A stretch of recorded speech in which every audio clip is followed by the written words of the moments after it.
এই রে, এই অবেলায় আবার আকাশে মেঘ করলো। না না, বেশ ভালোই মেঘ করেছে। এই ফাঁকা মাঠের ভেতরে থাকা যাবে না।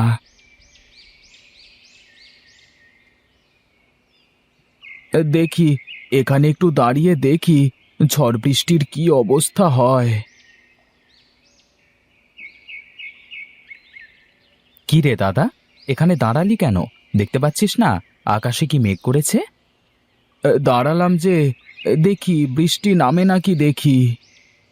ওইদিকে তাকিয়ে দেখ, ঝড় শুরু হয়ে গেছে। এখানে দাঁড়িয়ে থাকিস নে, চল বাড়ির দিকে চল। বেশ বেশ, তুই যা, আমি এক্ষুনি আসছি। কি মেঘ করেছে, আর কি ঝড়! মানুষটা যে এখনো বাড়ি ফিরলো না। কে জানে কোথায় কিভাবে আছে। ঠাকুরপো তো চলে আসলো, কিন্তু তেনার তো কোনো খোঁজ খবর নেই। এই মানুষটাকে নিয়ে আমার যত চিন্তা।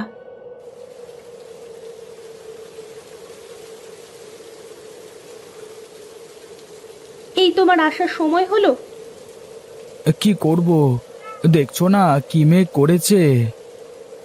আমিও তো সেজন্যই বলছি, এই মেঘের মধ্যে কি কেউ মাঠে থাকে? যদি কোনো দুর্ঘটনা ঘটে যেত।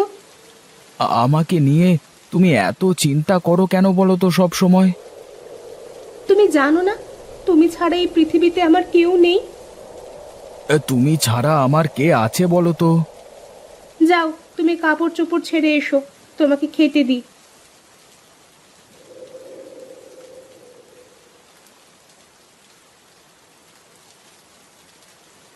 বাহ, খুব সুন্দর লাগছে তো তোমাকে। ধন্যবাদ। সত্যি করে বলো তো, আমাকে কেমন লাগছে? সুন্দর লাগছে, কিন্তু এখন এই অসময়ে তোমার এত সাজুগুজু করতে হচ্ছে কেন? কি করব বলো, বাইরে তো ঝড় বৃষ্টি হচ্ছে। আমি কি করব তাহলে? আচ্ছা, তোমার কি এই সাজগোজ বাদে আর কিছু আসে না? দেখো, তুমি আবার এসব নিয়ে কথা বলবে না। বিয়ের সময় তুমি জানতে না যে আমি কাজ কাম করতে পারি না। হ্যাঁ, সেই তো আমার কপাল। আগে কি আর জানতাম যে তুমি কখনো ভালো হবে না? কি কি বললে তুমি? আমি ভালো না, আমি খারাপ? এই তো, এই একটা কাজই তো পারো, কিছু বলতে না বলতেই চোখ দিয়ে পানি ফেলতে। ধুর, ভালো লাগে না কিছুই। আরে গণেশ যে, কি খবর তোর? এদিকে আয় একটু। আমাকে ডাকছো দাদা? হ্যাঁ রে, তোকেই ডাকছি। একবার আয় তো এইদিকে, শুনে যা।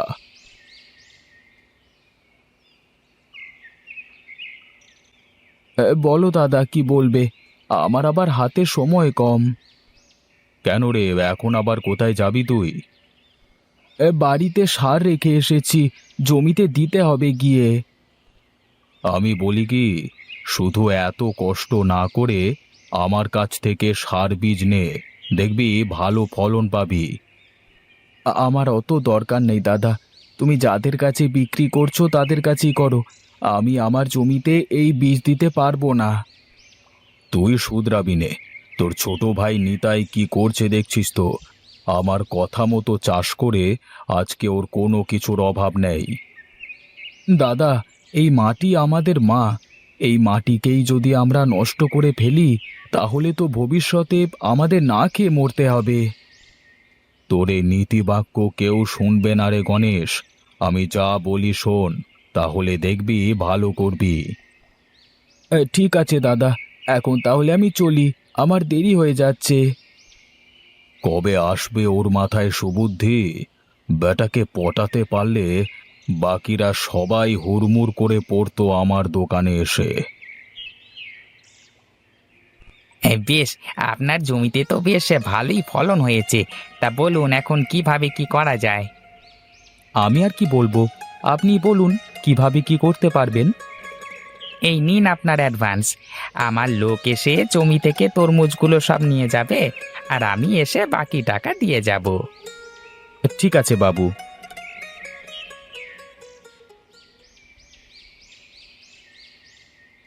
বাবু, আগে আমি বলছিলাম যে আমার জমির ফলগুলো নেন না।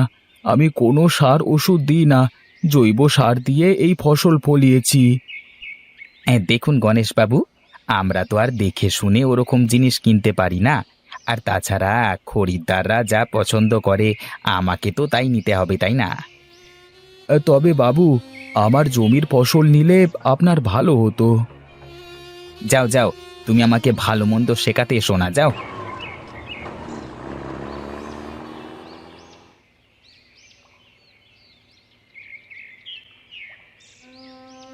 কি গো, তোমার মুখ এমন শুকনো লাগছে কেন? কি আর বলবো গিন্নি, আমার কপালটাই বুঝি খারাপ। কি হয়েছে, এ কথা বলছো হঠাৎ? এত কষ্ট করে ফসল ফলাই, তাও কেউ নিতে চায় না। সবাই বলে আমার ফসলের নাকি মান ভালো না। আচ্ছা, তুমিও তো জমিতে অন্য সবার মতো চাষ করতে পারো।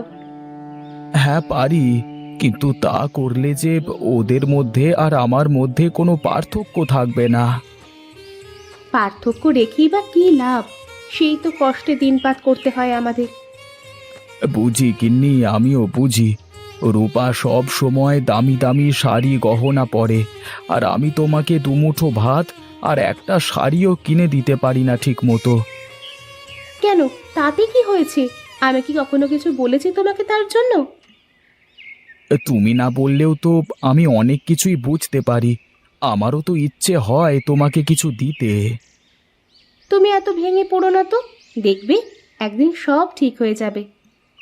তাই যেন হয় গো, কে জানে কবে এর থেকে মুক্তি পাবো। বাবু, আপনি আর ট্রাকে কি এগুলো? কি আর হবে, এগুলো আপনার ক্ষেতের ফসল। ওপরে দেখতে তো খুব ভালোই দেখা যাচ্ছে, কিন্তু ভেতরে একদম যাচ্ছে তাই।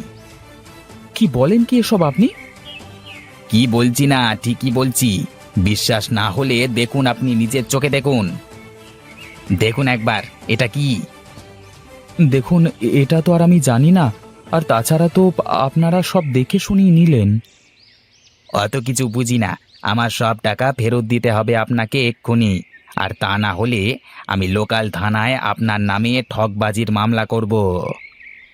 ওগো, উনি কি বলছে? আমার তো কিছুই মাথায় ঢুকছে না। দেখুন, এমন কিছু করবেন না। আর এই নিন আপনার টাকা। ওগো, আমার নতুন গয়না কেনা হবে না তাহলে? হ্যাঁ হবে তো। গহনা কেন, তোমার জন্য আমি হীরের টুকরো কিনে আনবো। এখন কিভাবে দুবেলা ভাত জোটাবো তাই ভেবে পাচ্ছি নে। চলো চলো, ঘরে চলো।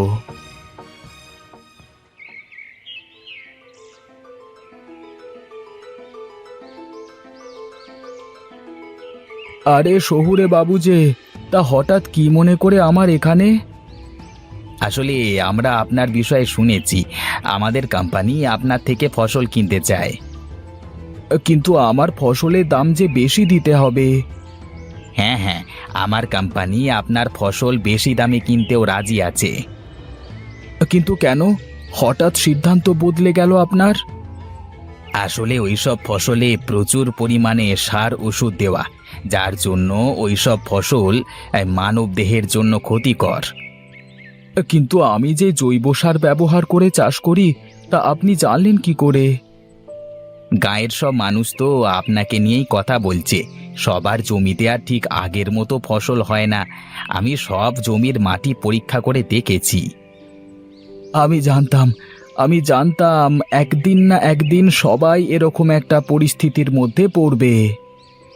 এই টাকাগুলো অ্যাডভান্স রাখুন, আর এই কাগজে একটা টিপসই দেন। আগামী 5 বছর আপনার জমির সব ফসল আমাদের কোম্পানি নেবে। ওগো, আমার যে আর সহ্য হচ্ছে না। সকাল থেকে না খেয়ে আছি, ঘরে যে কোনো দানা পানি কিছুই নেই। আমি কি করব গিন্নি, আমার যে কিছুই করবার নেই। জমিতে এখন আর কিছুই ফলবে না। এখন তাহলে আমাদের কি হবে? আমরা কিভাবে বাঁচবো? দাদা তুমি, বৌদি, তো তোমরা? হ্যাঁ ঠাকুরপো, আমরা। আর যদি তুমি তোমার দাদার কথা শুনতে, তাহলে হয়তো এই দিন দেখতে হতো না। আমাকে তুমি মাফ করে দাও দাদা। পাগল ছেলে, শোন, মাটি হলো আমাদের মায়ের মতো। তাই তো মাটিতে এসব বিষাক্ত পদার্থ দিলে মাটি নষ্ট হয়ে যায়, যার ফলে একসময় মাটি ফসল দেওয়ার ক্ষমতা হারিয়ে ফেলে। এখন থেকে আমি তোমার কথা মতো চলবো দাদা। দরকার নেই আমার বেশি টাকা পয়সার, দরকার নেই আমার এত সুখের। সুখের জন্য টাকা পয়সা লাগে না রে পাগল, মনের সুখই যে আসল সুখ। এই যে দেখছিস না, তোর বৌদি আমার সাথে না খেয়ে থেকেও কেমন সুখী। আমাকে তুমি ক্ষমা করো বৌদি, আমি না জেনে না বুঝে তোমার সাথে অনেক সময় খারাপ ব্যবহার করেছি। আমি কিছু মনে করিনি। আর তুই তো আমার বোনের মতো, আমার তো বোন নেই, থাকলে হয়তো তোর মতোই হতো। তুমি আমাকে বোন বললে দিদি? হ্যাঁ, এখন নে, এই খাবারগুলো খেয়ে নে। সবাই শুনুন, এখন থেকে আমরা আর কোনো সার কীটনাশক জমিতে দেব না, আর আমরা আমাদের মাটিকে নষ্ট করব না। সবাই শুনুন, আপনারা জৈব সার ব্যবহার করে চাষ করুন, দেখবেন ফলন একটু কম হলেও ওই জমি সারা জীবন আপনাকে ফসল দিয়ে যাবে। আজ আমি সত্যি বুঝতে পেরেছি যে আমরা কি ভুল করেছি। আসুন, আমরা সবাই সার কীটনাশককে না বলে জৈব সার ব্যবহার করি, মাটি ও পরিবেশ দুটোকেই ভালো রাখি, সুন্দর সুস্থ জীবন গড়ে তুলি। না, শেষমেশ এই বেটা গণেশ আমার ব্যবসার 12টা বাজিয়েই ছাড়ল। যাই দেখি অন্য কিছু ব্যবস্থা করা যায় কিনা।